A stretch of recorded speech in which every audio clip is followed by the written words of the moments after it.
we get started, I would love to have kind of a show of hands of who's in the room. So if you are a developer of any kind, an aspiring developer, if that's kind of your lane, will you raise your hand? Great. If you are a public funder or a funder, let's do public first. If you're a public funder, raise your hand. Great. And if you're an investor or lender, raise your hand. Okay, great. If you are with a community-based organization, raise your hand. And if you are a Black, Indigenous, person of color leading your organization, raise your hand.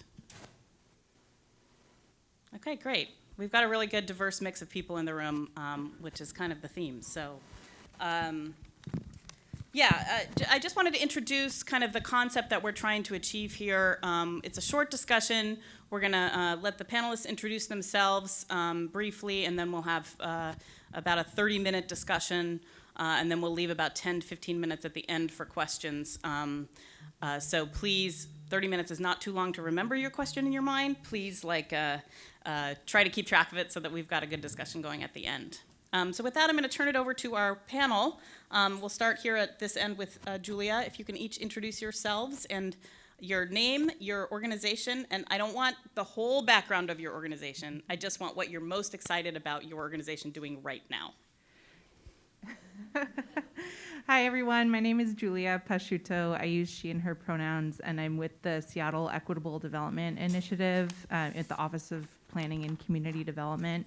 And we are a capacity, pre-development, capital acquisition funder that is really originated from community advocacy in Seattle, communities at high risk of displacement saying we need accessible funding to be able to develop real estate projects in our neighborhoods that meet the unique needs of our communities.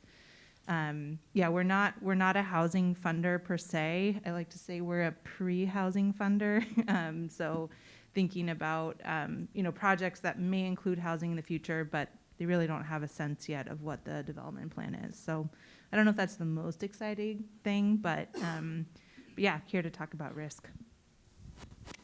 Good morning, everyone. I'm Jamie Lee with the Seattle Chinatown International District Preservation Development Authority. I use she, her pronouns. Other than our name being really long, the most exciting thing, I think, is some developments that we're having coming within the Chinatown ID that are in the pipeline, and I'll leave it at that.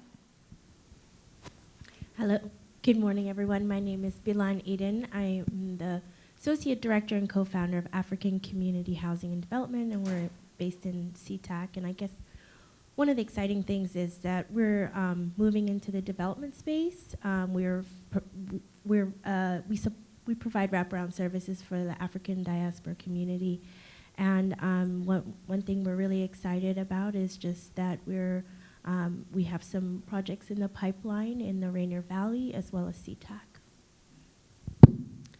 I'm Tina Velocity. I'm the substitute participant in this panel, and I am the Deputy Director for LISC Puget Sound. We are a community development financial institution. We are also an organization that does a lot of economic development and community development work, and today I am channeling my best AJ Cari. He's been out sick, and so we miss him today. I know he's sorry he couldn't be here, but I'm going to pinch hit for him. Oh, and what I'm excited about, probably the thing that I'm the most excited about that really we want to talk about today is our Housing Equity Accelerator program, which is, it's a fellowship program where we support Black and brown real estate developers so that they can learn how to do and get more engaged in affordable housing development. And we do that with providing capital, providing mentoring, and then also doing a training program. And I'm really pleased to say that 2 of the panelists are from organizations that have participated in our program. Thank you, Tina. My name is Leslie Byrd, and I am one of the Housing Equity Accelerator members. So I am a principal for Alpha Sharp Development Partners. We're a private, for-profit, vertically integrated, Black-led development group. So we do development, we do construction, and we do design. We have a design firm and a construction firm under us. We work mainly on our own projects here in Tacoma, but we are searching projects throughout Puget Sound between Tacoma and Seattle and the surrounding areas for partnerships. We've delivered 71 affordable and workforce housing units in Tacoma, and we have another 220 in the pipeline.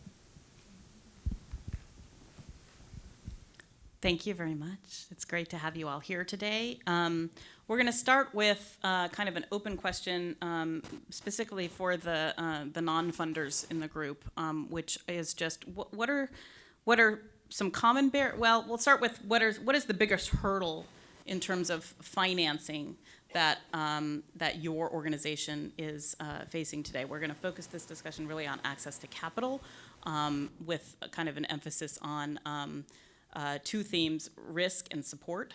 But we're going to start with kind of understanding the problem a little bit. So pose the question to Jamie, Bilan, and Leslie. Kind of what's the biggest hurdle for you? I guess some of the biggest hurdle is just experience, right? For community-based organizations who are in the trenches just trying to provide basic needs services, you want to have time to think about how do you participate in the development of your region.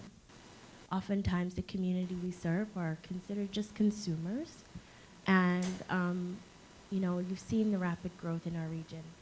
And we, as a community-based organization, don't want to sit in the sidelines anymore and see everybody benefit but us. So I think the hurdles, money is the biggest hurdle, right?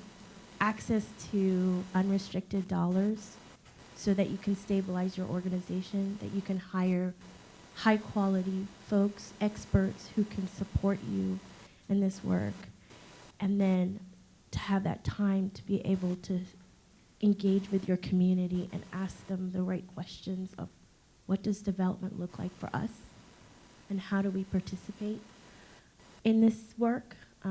That those are just one of the hurdles, but I strongly believe that more opportunities for multi-year unrestricted dollars can go a long way for CBOs like ours. I'll just echo that. I think, for SCIDpda, we had done housing development in the early 2000s and then kind of took a break for about almost 15 to 20 years. And so stepped back into that realm the last 5 years. And so then, folks that were here in the early 2000s are no longer working at the organization.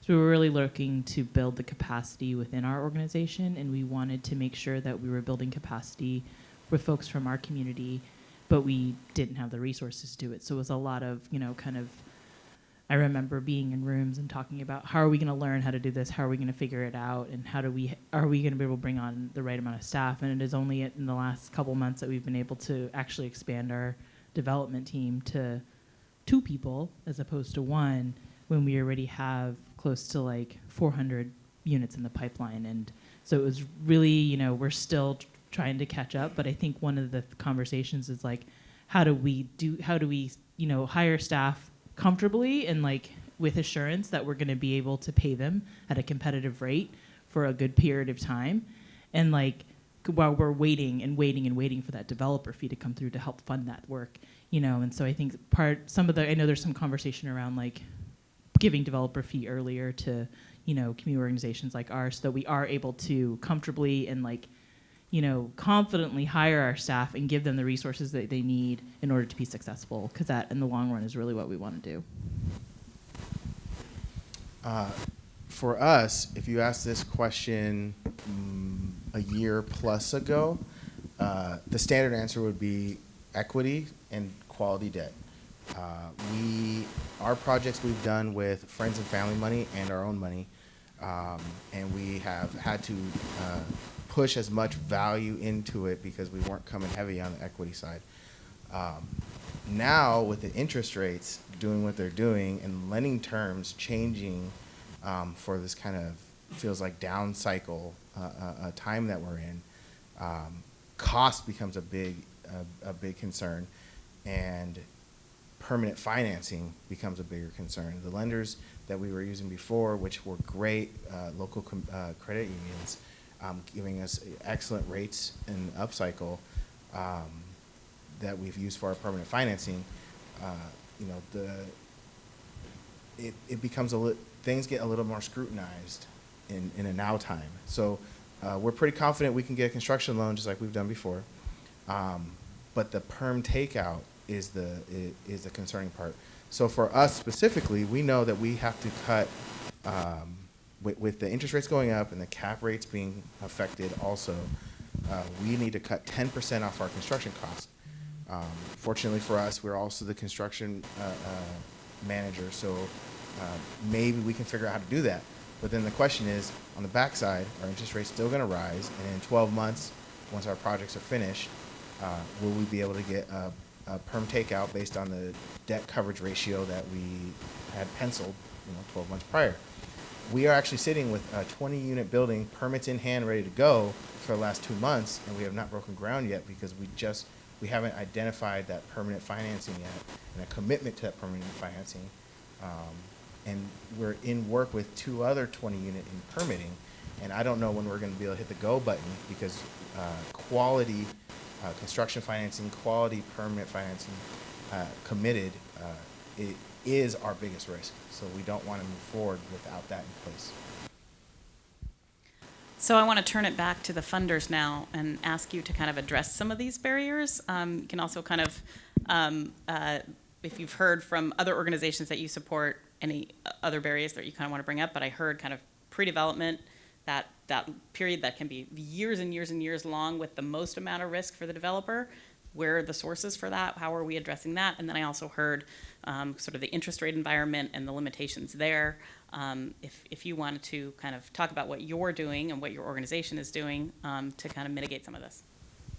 I'm happy to go first, but I don't feel like I have a lot of answers to a lot of those questions because we kind of just do fund everything, anything. And so if you want advice about how to create funding programs similar to what we do in your jurisdictions, I'm happy to talk about that. I will say, because I'm a organizer, policy person, I'm not a lender, my background is not in the finance world. And so I think, the creation of the program where I sit, really, it was community generated, right? Community won and created this program. We've now hired a bunch of the organizers and the leaders of the organizations who advocated for our program. And so I think the number one priority for the creation of the program was capacity building and everything else that nobody else would fund. So we do capacity building, $75,000 a year, and I think we're now 6 years in, and over 90 projects or 80 projects under our belt. Not all of them have received capacity building funds, but we're now in a moment of rethinking of thinking about multi-year, how many multi-years, how do you enter and exit the program? Those are all questions that I think our advisory board or just our governing body are asking of us. But just out the gate, we had $5 million our first year. We funded, 15 capacity building and 1 or 2 acquisition. It was a small program, so we were really limited by the amount of funds that we had. Now we're up to $25 million annually. We have a little bit more wiggle room to play with for thinking about longer term unrestricted capacity building activities. And have had to work really hard to organize our city attorney to, get on board with our contracting and kind of the umbrella that we've created for our contracting. But I don't, we support many of the organizations here in Seattle, and it's been successful in that way. I just want to say thanks to you and your work because I think that it's really special for organizations in the city of Seattle to have access to the kind of capital, the kind of early and flexible capital, and the combination of, very conceptual, these are some projects that are still at the conceptual stage, and to be able to couple that with technical assistance and capacity building is just really amazing. And I think it will be such a great model for us to look to in other jurisdictions, because obviously like this is a resource that's specific to the city of Seattle. So just thank you for all of your work. And I will also say that some of the organizations that we work with have received money from the EDI program and then can come to us for kind of the next tranche. LISC, as I mentioned, is a community development financial institution, so we do lending. One of the other things that we also do is capacity building, and so I mentioned our Housing Equity Accelerator program. So I do want to just say something about that before we talk specifically about lending, and that is that we're working on representation, right? That's what this session is about, and what we're talking about is increasing the representation of people of color in this field and making sure that we are providing folks with the opportunity to be able to do projects that can serve their own communities. And people are going to bring different perspective to how you do development and how you engage community when you're working with communities that look like you. So I think that that is really important. And I think also we know that, I will say one of the biggest issues that I have heard with our Housing Equity Accelerator participants is, to Leslie's point, is access to equity. If you think about, white developers and some of the usual suspects who've been doing this for years and years and years, they have kind of a finely tuned machine of either access to investors and family and friend money, or they are regular participants in the subsidy programs and really understand how to do that. And so I think there's some real questions about how do we open the opportunities for emerging developers or organizations like Bilan's that are moving from direct service into doing development, and how do we help to bridge that gap and help them to build the capacity and the knowledge and the connections and the resources to be able to access those subsidies. So in terms of what we do, LISC provides acquisition, pre-development, and construction financing. So again, we're not in the space of like we're moving a little bit more into longer term debt, but we're not necessarily 30 years in for some of these projects. So we are in the earlier stage, and as a community development financial institution, we have a variety of subsidy sources that can help either shore up and provide credit enhancement. So for example, a new developer who might otherwise be doing their first multifamily project not be able to get a loan at a bank or even a credit union because they just don't have the track record, we can use some credit enhancement capital to be able to, help to provide a loan loss guarantee, or just mitigate that risk in a way that a traditional credit institution can't do that. And we also have some money to be able to buy down interest rates. Leslie is a borrower. He closed a loan, when was it? May? Yeah, mm-hmm. It was not a short process to do the to do the underwriting. The pre-development loan, the big one was in January. So Okay. we did the January one, and it was a lot of hoops, but it was things that our business needed to put together anyway. That pre-development loan that we secured with LISC, and LISC was, helped us to secure it with LISC. It was amazing, and that's our 120 unit building that we have here in Tacoma that we're working on. We weren't sure how we were going to bridge the gap between our acquisition and when that short-term loan came due, and LISC stepped up and did what they said they were going to do and funded that. So that was amazing. I will also just add, and then I'll give you the next question, but that an important part of that process was that Leslie didn't walk through that alone. I definitely was in a lot of those meetings with you to check in and make sure we were like understanding what needed to be done, helping to support him. I reviewed pro formas. We did some other things to just make sure that he was able to put together a really solid package to our lending team. And then we also have a really great lending team who helps to walk folks through it. So I think that this idea of like for first-time borrowers of these kinds of money, I also think that there's a whole, this is a technical process of getting a loan underwritten, And some of the things are surprising because you answer a question and then more questions come. And so just like helping to walk people through that process and saying, yeah, no, this is normal that you're on your 5th round of questions and that's part of the process, and we're going to be there to help support you. The pep talk after that meeting was amazing. Tina gave a great pep talk because that was the 5th one in, and she saw it was a little bit frustrating, and but all good questions, and LISC did a great job with that. Thank you very much. I love the kind of, what I am hoping this turns into is just kind of a discussion. I'm going to pop some questions in, but I'd really like for you to just kind of take it and run with it. I want to turn now to the kind of this concept of risk. I don't know, how many people were able to attend yesterday the Housing 101 session that Michelle Moreland did? So she talked quite a bit about kind of the stages of development and what risks there are in each stage, and then kind of who's bearing those risks. And the lesson that I took away from that, just from her excellent kind of summary, is that the developers are taking all of the risk at most stages. They are the ones kind of holding that risk. And for community-based organizations, it's the risk is magnified by 100 times or 1,000 times because there's not a lot of cushion there, right? There's not a lot of like, we can afford to fail a few times. I think Jamie said it best in our pre-meeting, like, if we F this up, that's the end.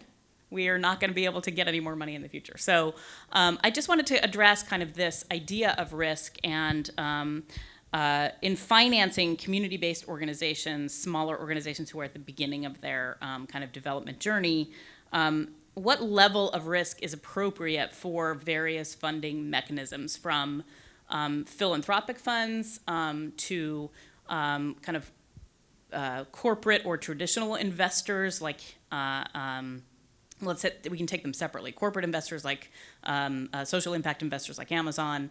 Then we have kind of traditional financial institutions like banks. Then we have CDFIs, and then we have kind of the public funders. So I wanted to start with you, Giulia, in terms of like how should these various types of funding institutions think about risk, and what's the right way to kind of pull some of that risk off of the of burdening the developers with it? I mean, I have my opinion about what it should be. That's why we're here. Yeah, I mean, like, I think that the people who have created the most harm should bear the most risk. So thinking about the extraction from Black and brown communities, from banks, from large corporations, absolutely should be bearing the most risk and have the lowest kind of risk analysis. And if they're not willing to do that, can pour money into the folks who, public funders who are willing to, or CDFI institutions who are willing to take that risk, it's up, like maybe those funds should be taxed, maybe that should be taxes that are coming into the city rather than philanthropic donations. But that's my personal opinion, not the opinion of the Office of Planning and Community Development. Yeah. I know these folks will hold it, but I think, like there are organizations who are ready to take on projects, who like are willing to throw it down all on the line for their communities, and they're just not seen as folks who are able to do that based on the risk analysis of the organization, the funding organization. I think I'll stop there. Anybody else want to pick that up?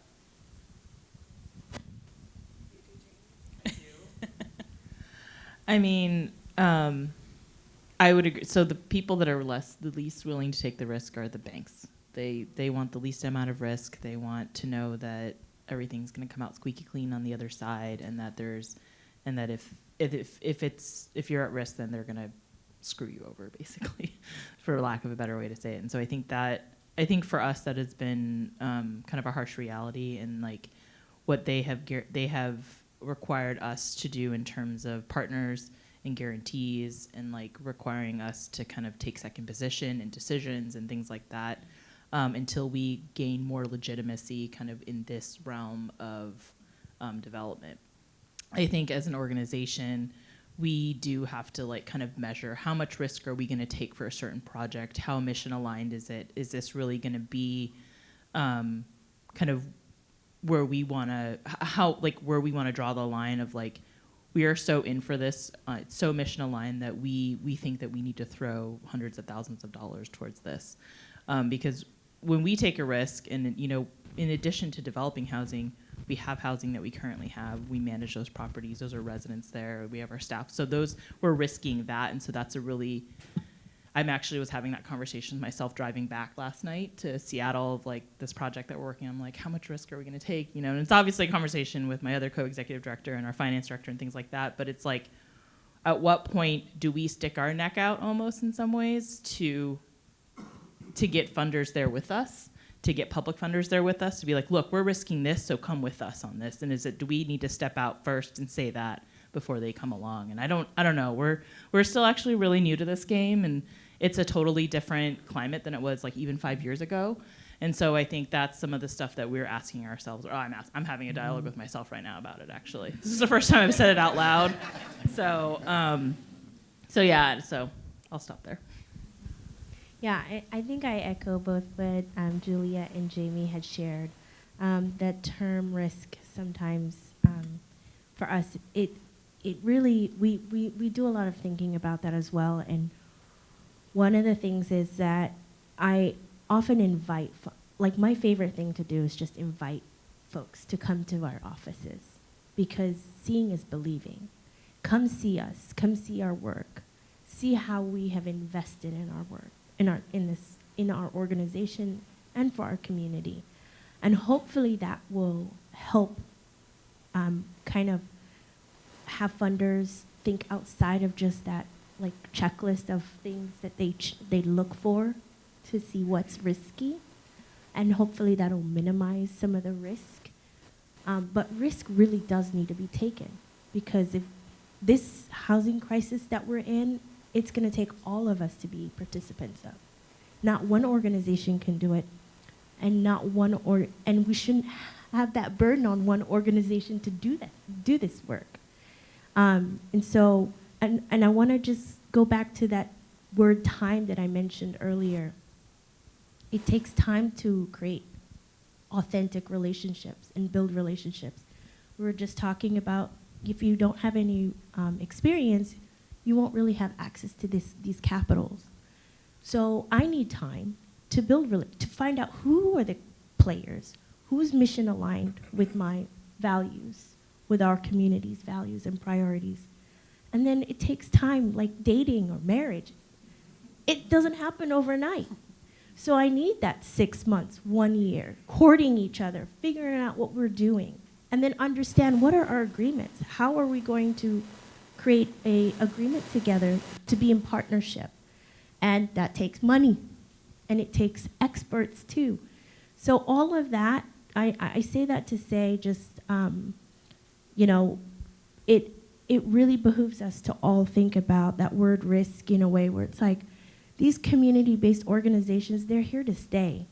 And they're gonna be the best stewards of these development projects because they're not going nowhere. They're gonna care for this way more than any developer who's in California who just wants to create housing and move on to the next project. So investing in the capacity, the human capacity of the organizations that have been doing this work and who have lived experiences of the housing crisis that we're in, those are the best people to invest in. Well said. So I have a quick. Yeah, go ahead. I have a quick. So we've personally guaranteed for every dollar we've lent from anybody. We bear all the risk all the time, personally. What we are hoping is to find funding sources who are mission aligned, who, we're relatively new. I think we're going on 5 years now in development. We don't have a huge balance sheet. We don't have a deep pool of friends and family for equity investors. We're building kind of one block at a time. And we are in this tough interest rate environment and tougher lending environment. We're looking for somebody, quality finance partners who will look at us, we understand we're personally guaranteeing it. The mission's there, provide that quality loan product in this tough time. And there's not a whole lot that will allow us to keep doing what we've been doing and building. Our payroll is based on us having projects that are in work. We don't have any projects in work. We just finished 220 units in the last 2 months, and we're looking for to start the next ones. But we're taking this time to find the quality lending. And this time is we're burning the balance sheet on payroll. But because we personally guarantee for everything we do, we're checking dotting all the I's, crossing all the T's. We're not going to jump into something without some kind of projection in the 12 months when the project's done and we can have this financing taken out.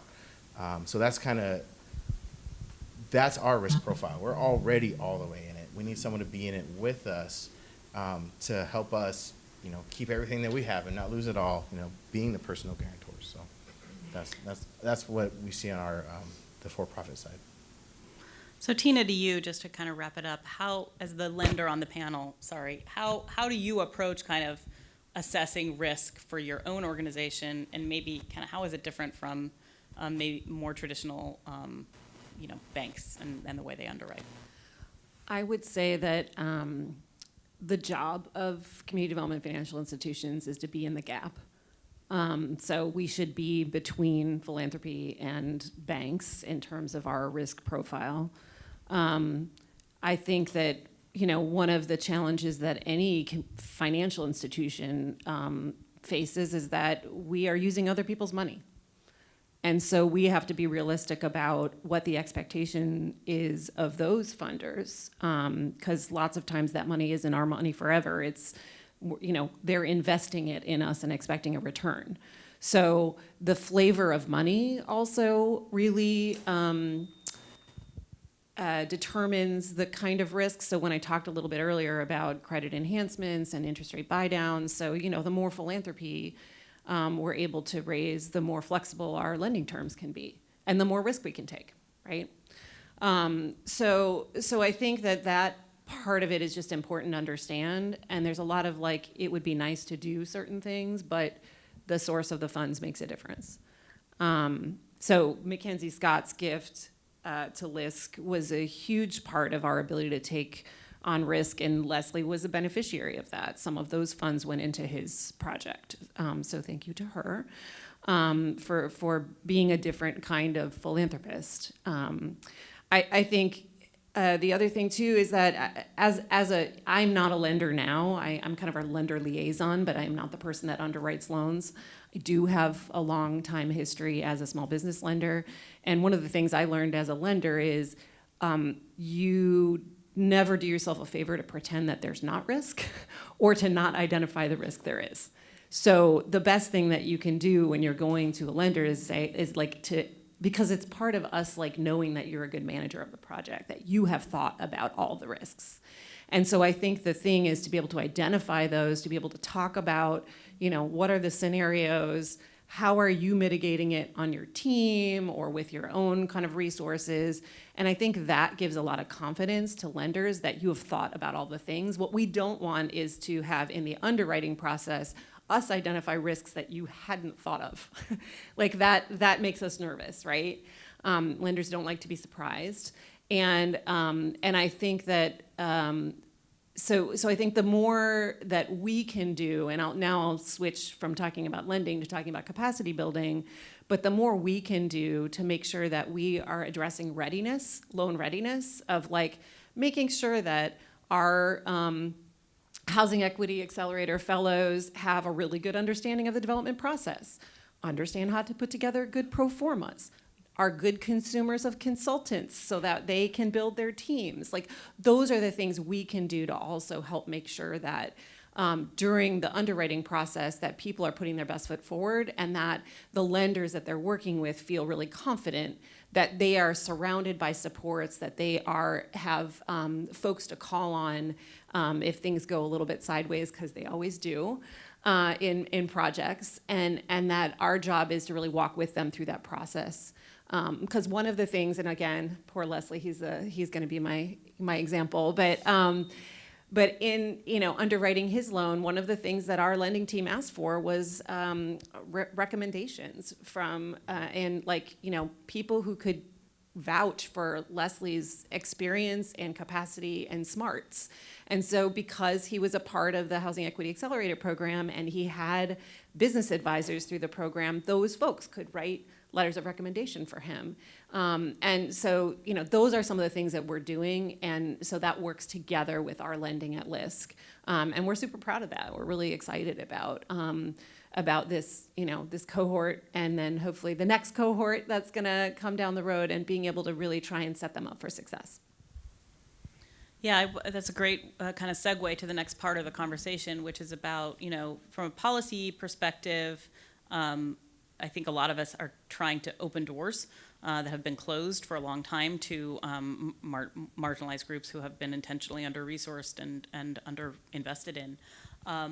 But if you open a door, but there's a 6-foot gap between the ground and the door, and there's no on-ramp and there's no supports there, it's a pretty big leap to try to get through that door. So I kind of want to talk about the on-ramp and the capacity building that can be done, needs to be done, is being done. Start with maybe Bilan or Jamie in terms of how do you approach capacity building in your organization? You're both kind of in the position of having a pipeline and being kind of at the beginning near the beginning of your development journey, but not at the beginning. So you've done some of this. How did you approach kind of what do we need on our staff? What kinds of supports and expertise? If you can just kind of talk about that a little bit. Sure. We're very grateful to be part of the Housing Accelerator program as well. And it has really helped us understand a lot of what the landscape looks like. And yeah, oftentimes people say, the road is really steep, do you really want to do this? And it's like, it's been done. Everybody know, like if others can do it, we can do it. It's about just sticking to the course, right? And it's like a muscle memory. You're just, once you get a deal going, you just keep doing it. So I keep that in my peripheral as we get into this work. It is a lot, but we rely on the expertise of our consultants, our friends. So we're fortunate enough to have support from Perkins Coie pro bono to provide us with legal advice. And I'm always calling them about the agreements and help, and they help us understand what is it that we're getting ourselves into. We have support from Grounded Solutions, who are helping us to build out and understand what is our home ownership plan. Do we want to be a CLT? Do we want to have a shared equity approach in how we become stewards of this project? And then we're really, really, really, really excited that we engaged in a partnership with Habitat for Humanity, the best in the game in terms of home ownership. And so they're also working to help build our capacity, understand what home ownership pipeline is going to look like, the design phase, and they're inviting us to every part of the process so that we build our capacity, and that at some point we'll be able to develop our own projects. So that's kind of how we get on that ramp. And then for the rental side, for our project in SCIDpda, we're now starting to try to identify who could be the best partner, who's mission aligned with us, and we're going to do that courting thing that I was talking about to build relationships and have alignment.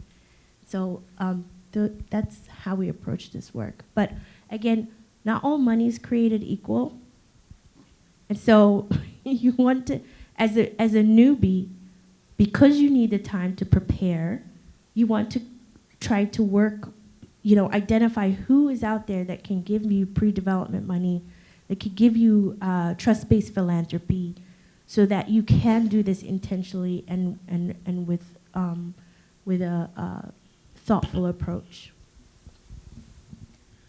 Yeah, I think for us, it really started out really having some OGs on staff that had been kind of in the community, but kind of had done that work and on their way to retirement, really helped us lay the foundation for how we started kind of back into the development game. And then I think critical partnerships, similar to what Bilan was saying, not only with consultants, that really, and I think I was thinking about this earlier when we were talking about risk.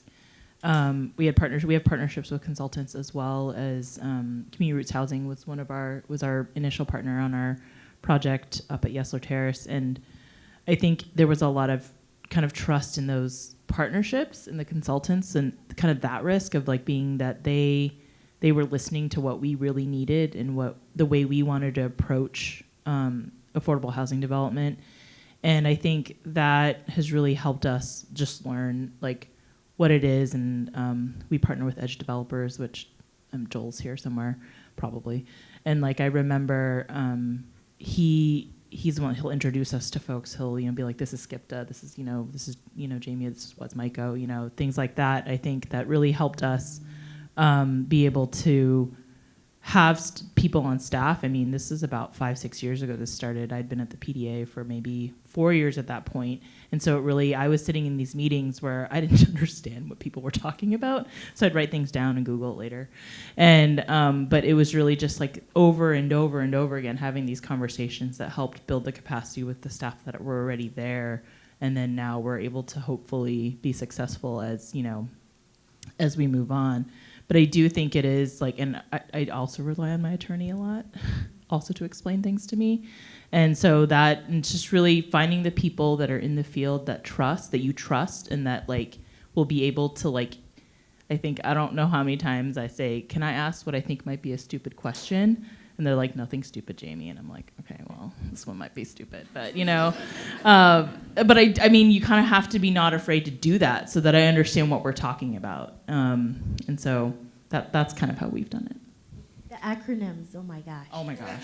When I first started in the affordable housing world, I had a whole notebook that was just an acronym notebook that I just wrote down all the acronyms so that I could look them up later. And I have an education background, and so a lot of the acronyms are the same. And so I'm just like, wait, what? Let me just pause. Can I ask a stupid question? What does that mean? Yeah, our lawyer is not pro bono, and Neither's ours. I ask the most off-the-wall questions. I don't feel bad at all about.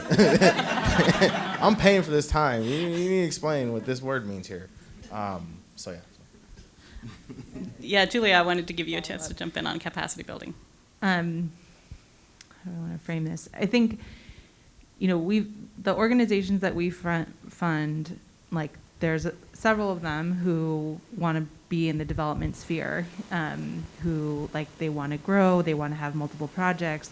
We also have, I'd say, majority of our projects are like one time, like we're a small community center. We are a critical asset and resource for our neighborhood and constituency, and important for them, for our community to be able to stay and thrive in this neighborhood. But like we want to do our project and be done. And so capacity building for them looks very different than capacity building for an organization who wants to, build their projects. Like they're never going to have 5 projects under their belt. And I think we're painfully aware of like for a lot of our capacity building, like a lot of that goes to consultants, and like a majority of the consultants who gets hired are white consultant companies, consultant firms. And so kind of building out the network and like the capacity building support, like from the communities who we are contracting with, I think that's kind of an under-examined component of this work as well. And then, we've gotten feedback too that's like, okay, we've had to hire a lawyer because your contract is confusing, and like we want them to be represented, but like we don't have a trusted like legal support for our organization who we like trust has our best interest, and like we've had organizations who end up getting just like they don't know that they can tell their lawyer how much money they're hoping to spend at the end of this, or like to keep costs low or whatever, and we're getting like $80,000 bills for legal, and like we end up paying, like that's part of what we pay for, but it's also kind of like, how do you know what you can ask for from your consultant? And we found that for organizations who are kind of in that space of like, this might be the first time, or they're never going to do this again, that having, we can't always provide this support because of our kind of conflict of interest at the end of the day when we're negotiating our contract, but like having a coach, like somebody who can help walk you through this. And it sounds like, Tina, the work that LISC is doing, like there's some, like you're both in a contractual relationship, but you're also doing coaching at the same time. I think that's something that we want to be able to grow into, or at least have kind of trusted advocates who can play that role with our organizations. Thank you. We're about 10 minutes away from the end. I know this time has gone so fast. But we have a couple of questions that have come in through the app, and then I want to open it up to the audience if we've got time to. The first one is there a centralized system a CBO could reference to start to understand affordable housing development? Yes, I have one right here. I mean, the joke is that no, there absolutely isn't. It's really dependent on where you are situated in the state, and kind of your own personal relationships, I think. But I wanted to give you guys a chance for brief answers if you've got any ideas of where you're a CBO sitting in this room and you just got here yesterday and it's the first time you've heard about kind of how to do development. Where would you start? The Housing Equity Accelerator Program. I think that that's a broad question, right? There's a lot of different pieces in that. Are you interested in understanding the financing landscape, or do you just want to understand housing development 101? I mean, there's some great resources. I will say the Urban Land Institute has a lot of really great courses. The Housing Development Consortium has great courses. So I would start by just trying to learn some of the basics of development. And if you're in a place where you understand that and what you're really looking for is how do I find a partner, or how do I get financing, then I think that's the next set of questions. This is complex. I sat in yesterday's session on average income, and then also on the unreinforced masonry, and I was like, dude, that is so complicated. There's a lot of compliance issues in affordable housing, and so it also made me think about Leslie and Bilan and the folks that were participating in our Housing Equity Accelerator, who are emerging developers, some of them doing their first multifamily projects, and also just thinking we need all kinds of housing. And a lot of our affordable housing system is set up for very large deals, right? The subsidies. And so most of the folks participating in the Housing Equity Accelerator at the for-profit companies are working with multifamily tax exemption, which is different than low-income housing tax credit. And so how do we make room, and speaking to your on-ramps, how do we scale for people's experience to set them up for success so that then they can do the next deal and then the next deal? Because Leslie didn't start out doing a 120 unit deal. He started out doing 11 and then 20. And so I think we also just we lots of times, because the problem is so huge, we get excited about the 300 unit deals. And so how do we recognize that urban infill is also valuable and important?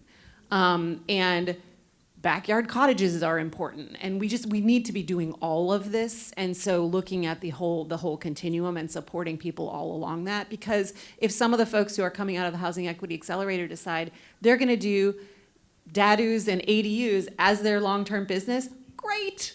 We need that. We need it all.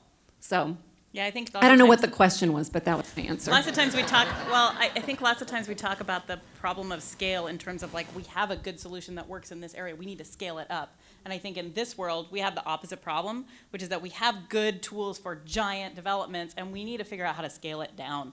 because I have conversations all the time with people who are like, I don't want to develop with low-income housing tax credits. What else is there?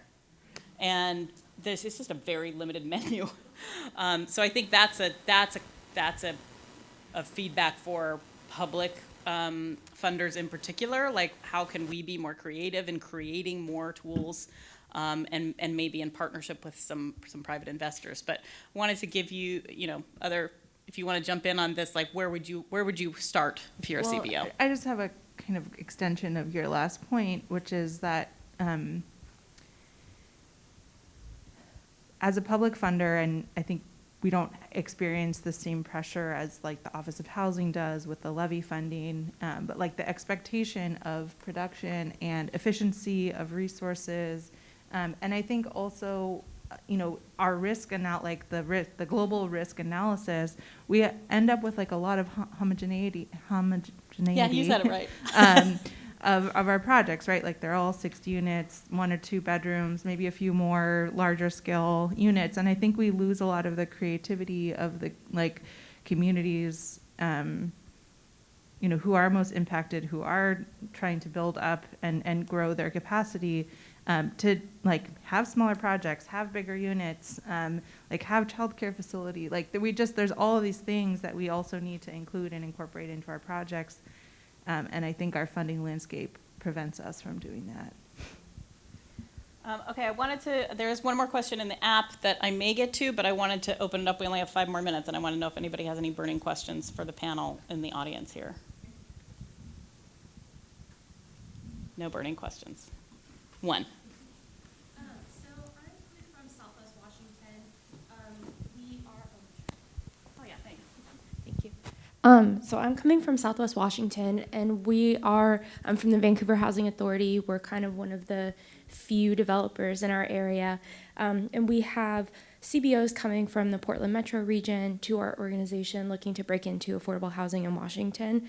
I'm curious, as a development consultant, like what role can we play in capacity building, especially when it comes to financing in an area with limited access to things like pre-development funds or gap financing? Yeah, who wants to jump in there? I think helping run the financial models and really giving them a sense of what it's going to look like where are they going to end with equity, how much of public funding they're going to need, are you going to pay for land costs within that, and then kind of what does the developer, like kind of that whole piece of it, and maybe what those definitions of those words I just said are, is I think that's definitely the part where we rely on our development consultants the most, and then helping them get that stuff bidded out, and to see how much it's going to cost. I think that's the piece that definitely we don't have in-house that we need support on. And then I think, again, kind of, who are the players in the Vancouver area or the Portland metro, which I'm like, how does that work with Oregon? And anyway, but within the Portland metro area that, who should they talk to? What are the ways, what are the paths that are doing it, and how is it shifting now with kind of the crisis that we're in? I think probably would be the most helpful if I were them. Thanks. Any other questions in the audience? Just real quick, when did you do your 9-unit? That was your first project, huh? The 11 unit, yeah, we did it in 2020. And you It finished. funded that yourself? We did. Wow. Yeah. The equity piece of it, we got construction on everything. Absolutely. Yeah, risk. The last question that's on the app is, could the speakers talk about partnerships between more established developers, nonprofits, and smaller CBOs? This is a question that we get a lot. We actually did a Housing Washington session last year specifically on partnerships, which you can access through the Housing Washington website. There should be like recordings of last year's sessions up, and I was on a panel there that talked specifically about kind of best practices. But I would open it up to you guys who have partnered with other folks, and how would you answer that? Yeah. You want to go first? Okay, I'll go first. So we, like I said, partnered with Community Roots Housing, formerly Capitol Hill Housing. Oh, I can't believe I forgot that. For our first project, and I think we really pushed to be 51% owner of our one, whatever, that we own, because we wanted to, you know, it was our first development. It was important for us to really come out of the gate doing that. They really supported us in terms of running the financial models, actually, and then also just kind of helping us figure out the game. But what ended up happening is that even though we are 51% owner, our investor really wanted Community Roots to be kind of the last call. And so I think that was a really difficult and awkward position, not only for us, but also for Community Roots, who wanted to kind of have us take the lead in that.